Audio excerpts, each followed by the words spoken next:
Right from birth Chattogram board 2023। এটার বক্সের ওয়ার্ডগুলা থেকে আমরা দেখি ভিজিট অর্থ হচ্ছে ভ্রমণ করা, লিভ অর্থ বসবাস, পে অর্থ হচ্ছে প্রদান করা। আবার মনে রাখবা, পে ভিজিট অর্থ হচ্ছে ভ্রমণ করা। পে ভিজিট অর্থ কি? শুধু পে অর্থ হচ্ছে দেওয়া, আর পে ভিজিট অর্থ কি? ভ্রমণ করা। হিয়ার অর্থ হচ্ছে শুনতে পাওয়া, কল আহ্বান করা, ডাকা। লিভ বসবাস করা, থিঙ্ক চিন্তা করা। থিঙ্কের 2 নাম্বার ফর্ম কি বলো তো? থট। অ্যাপিয়ার অর্থ জানো? অ্যাপিয়ার উপস্থিত হওয়া। আর কিছু আছে? অ্যাপিয়ার অর্থ হচ্ছে সামনে আসা। অ্যাপিয়ার অর্থ দৃশ্যমান হওয়া। ভিজিট অর্থ হচ্ছে ভ্রমণ করা ছিল। হিয়ার অর্থ শুনতে পাওয়া ছিল। হিয়ারের 2 নাম্বার ফর্ম কি বলো তো সৈকত? উচ্চারণটা কি জানো তো? হার্ড। শেষে HEARED নেই, শুধুমাত্র ডি আছে। এটা কনফিউশন দেখে জিজ্ঞেস করছি তোমাদের। এই এই কমন ভার্বগুলা এগুলা ছোটোবেলা থেকে অনেকবার সামনে থেকে যায়, এরপরেও যদি ভুল করো তো দুঃখজনক। এটা বসো। বলছে Abdur Rahman is a student. Abdur Rahman একজন student. He in the SSC exam this year. মনে রাখবা, কোনো পরীক্ষায় অংশগ্রহণ করা, কোনো পরীক্ষায় উপস্থিত হওয়া, এমনটা বোঝাতে হচ্ছে অ্যাপেয়ার বসে। কী বসে বলো? অ্যাপেয়ার। এখন এই বছর সে পরীক্ষায় অংশগ্রহণ করেছে বা মানে পরীক্ষায় উপস্থিত হয়েছে, এমনটা অর্থে আমরা এই বছর মানে কি এটা গত হয়ে গেছে নাকি আছে? এটা গত হয়ে গেছে না? নাকি ভবিষ্যতে হবে? নাকি এখন হচ্ছে? হয়ে গেছে। কোনো কিছু যদি হয়ে গেছে হয় তাহলে এটা 2টা টেন্সে বোঝানো যায়। একটা হচ্ছে পাস্ট টেন্সে, মানে অ্যাপিয়ারের 2 নাম্বার ফর্ম অ্যাপিয়ার্ড লিখে। আর একটা হচ্ছে প্রেজেন্ট পারফেক্ট টেন্সে, মানে হয়েছে।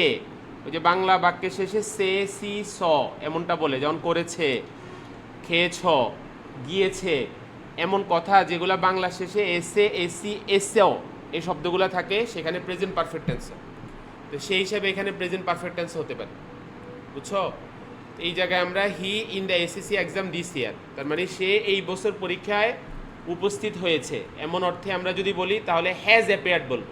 কি বলবো বলো? আর যদি পাস্ট টেন্সে বলি তাহলে শুধু অ্যাপিয়ার্ড বলবো।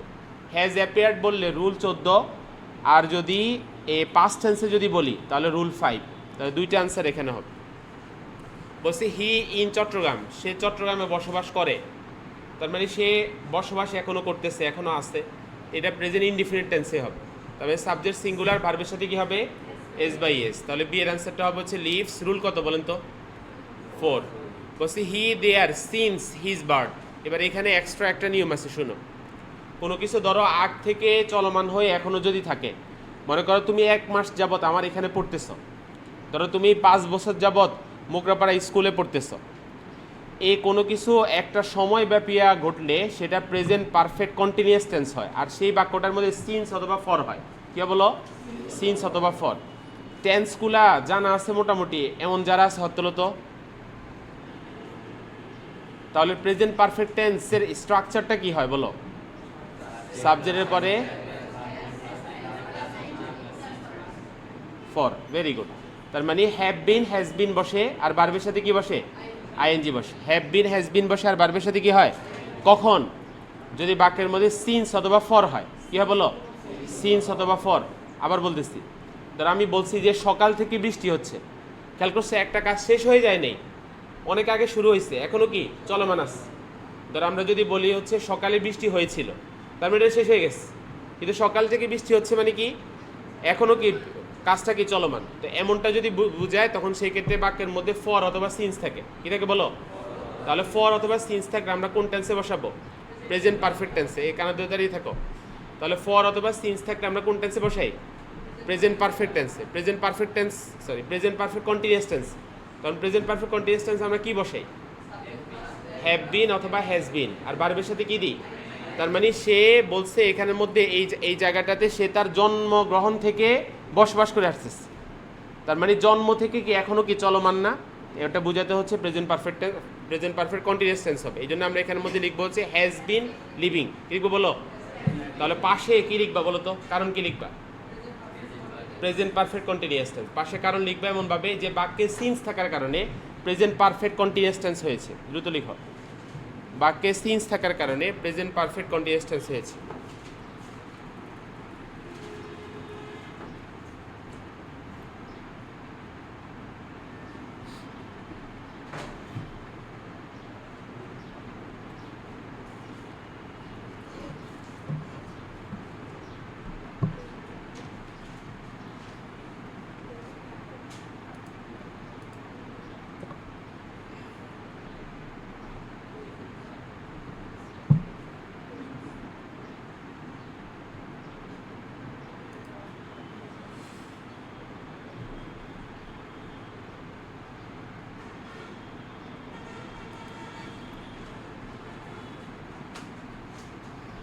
ওকে, এবার দেখো বলছে বাট কিন্তু he Saint Martin's Island yet, সে চট্টগ্রামে আছে, চট্টগ্রামের পাশেই তো সেন্ট মার্টিন, আমাদের তুলনায় ওনাদের কাছে।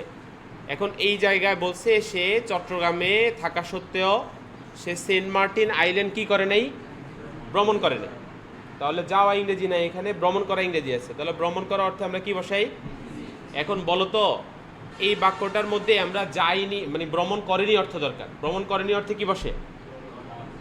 ডোন্ট ভিজিট, অথবা ডাজ নট ভিজিট, অথবা ডিড নট ভিজিট, অথবা হ্যাভ নট ভিজিট, অথবা হ্যাজ নট ভিজিট, মানে একটা অক্সিলারি হবে আর সাথে নট দিয়ে ওই ভার্বটা হবে। এবার মনোযোগ দাও সবাই, এই বাক্যের মধ্যে সবাই তাকিয়ে দেখো, এখানের মধ্যে আমাদের রুলের একটা চিহ্ন আছে ইয়েট, কি আছে বলো?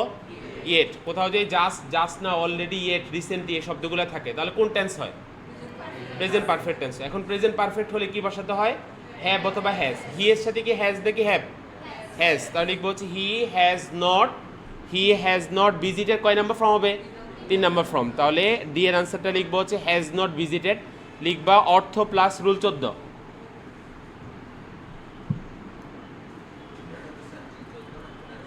ও থুকু 15, ঠিক আছে, রুল 14 হচ্ছে প্রেজেন্ট কন্টিনিউয়াস টেন্সে, 15 হবে।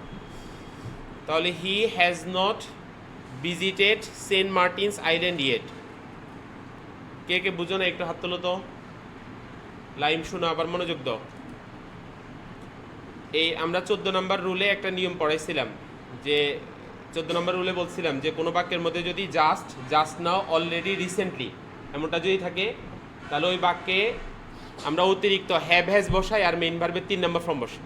এখন এই বাক্যে ইয়েট ভার্বটা থাকার কারণে আমরা হ্যাভ হ্যাজ বসাবো আর মেইন ভার্বের 3 নম্বর ফর্ম বসাবো।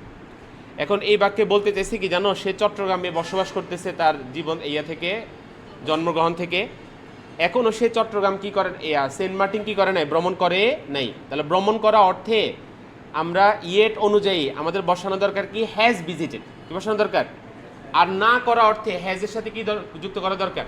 নট। তখন আনসারটা হবে হচ্ছে হ্যাজ নট ভিজিটেড। তাহলে হ্যাজ আর ভিজিটেড হয়েছে রুল 14 অনুযায়ী, আর নট হয়েছে অর্থের জন্য। কার জন্য বলো? অর্থের জন্য।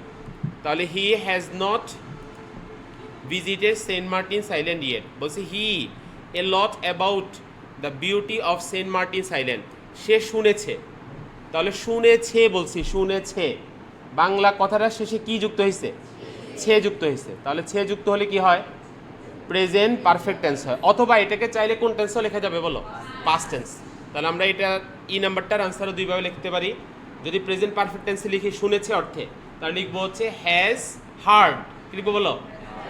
আর যদি আমরা শুনেছিল অর্থ করি বাংলা, তখন শুধুমাত্র হার্ড হবে, কে বলো? হার্ড। শুনছে একালিফ টান দিয়ে, শুধু হার্ড অর্থ হচ্ছে শক্ত বা মানে কঠিন, আর হ্যাজ হার্ড মানে হার্ড, এটা দ্বারা বোঝাচ্ছে হচ্ছে শুনতে পাওয়ার 2 নম্বর ফর্ম অথবা 3 নম্বর ফর্ম। তাহলে বলছে এখানের মধ্যে he has hard 14 number rule অনুযায়ী, অথবা আমরা চাইলে এটাকে পাস্ট টেন্সে লিখলে 5 নম্বর রুল অনুযায়ী হবে। তাহলে হি হ্যাজ হার্ড এ লট, সে শুনেছে অনেক about the beauty of Saint Martin's island, Saint Martin দ্বীপের সৌন্দর্য সম্পর্কে। বলছে দোজ, এগুলা শুনে, শুনে ইংরেজি কি? এবার দেখো তো এই বাক্যে হি কি সাবজেক্ট না? সাবজেক্টের আগের জায়গাটা যদি ভার্ব আসে, ভার্বের সাথে কি হয়? আইএনজি হয়। তাহলে আমাদের কাজ হচ্ছে এই বাক্যের মধ্যে একটা ভার্ব বসাবো অর্থের জন্য হিয়ার, হিয়ারের সাথে কি দিব? কত নাম্বার রুল? 10 number rule. তাহলে ভার্বের আগে, সাবজেক্টের আগে, দুইটার আগে হচ্ছে এখানে ভার্ব হয়েছে, সেটা নন ফিট ভার্ব হিসেবে আইএনজি যুক্ত হবে। তাহলে হিয়ারিং দোজ, ওই সকল বিষয় শুনে, মানে সৌন্দর্যের বিষয় শুনে, হি বিকামস ভেরি ইগার, সে অনেক আগ্রহী হয়েছে। বলছে এ ভিজিট, কখনো ভিজিটের আগে এ দেখলে বুঝবে সেখানে পেই হবে, কি বলো? পে ভিজিট মানে কি? ভ্রমণ করা, দেখতে যাওয়া। তাহলে এখানে সে আগ্রহী হয়েছে দেখতে যেতে। এবার দেখো তো এখানে বিকামস একটা ভার্ব আসছে না, পরে পে হয়ে গেছে, বাক্যটা সেকেন্ড ভার্ব না? সেকেন্ড ভার্বের সাথে কি হয়? অথবা টু হয়, এই জায়গায় টু দিয়ে হবে, বুঝছো? To pay visit. তাহলে জি এর আনসারটা হচ্ছে টু পে, রুল হচ্ছে 9। বলছে as he is free now, যেহেতু সে এখন কি ফ্রি। ফ্রি মানে কি বলো? এখানে ফ্রি মানে কি?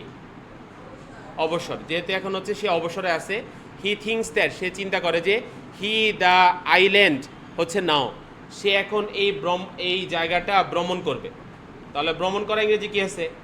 ভিজিট। এখন ভ্রমণ করবে, করবে কথাটা বলছি। তাহলে করবে মানে কি? করে ফেলছে। করবে মানে কি? করতেছে। তাহলে করবে মানে কি বোঝাচ্ছে? ভবিষ্যতে বুঝাচ্ছে। ভবিষ্যতে বোঝানোর কারণে কি দিতে হয়? উইল দিতে হয়। কি দা বলো? ধরো কোনো একটা কথা তুমি এখন বলতেছো, তাহলে এটা বললাম প্রেজেন্ট টেন্সে, মানে আই, ধরো আমি বললাম হচ্ছে আই লুক ইউ, আমি তোমাকে দেখতেছি। ওকে, আমি ধরো অতীতে করে ফেলছি, তখন বলবো হচ্ছে আই লুকড ইউ, মানে আমি তোমাকে দেখেছিলাম। ধরো আমি ভবিষ্যতে করব, তাহলে আই উইল লুক ইউ। এই সহজটা বুঝছো নি? সহজ বিষয়টা কি বলো? অতীতে বললে 2 নম্বর ফর্মে বলবো, বর্তমানে বললে 1 নম্বর ফর্ম, ভবিষ্যতে বললে উইল দিয়ে বলবো। তাহলে এখানে লিখবো হচ্ছে he will visit the island now, সে এখন এই জায়গাটা হচ্ছে ভ্রমণ করবে। অথবা হি ইজ কই, হ্যাঁ ও শুড ভিজিটও হতে পারে অর্থের জন্য, কিন্তু সহজ হচ্ছে শুধুমাত্র কি দেওয়া, এখানের মধ্যে হচ্ছে উইল দিয়ে দেওয়া। তাহলে he will visit the island now, সে এখন হচ্ছে এই জায়গাটা ভ্রমণ করবে। বলছে this he become so excited, তাহলে এটা অনুভব করে বা এটা শুনে বা এটা মনে করে, মনে করা ইংরেজি কি আছে এখানে? থিঙ্ক আছে।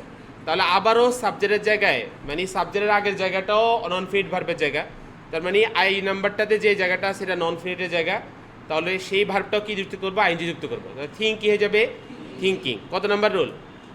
10 নম্বর রুল। তাহলে লিখবো হচ্ছে থিঙ্কিং দিস, এটা চিন্তা করে, হি বিকাম সো এক্সাইটেড, সে খুবই আনন্দিত হয়, that he his friend to a meeting, তাহলে সে কি করতেছে?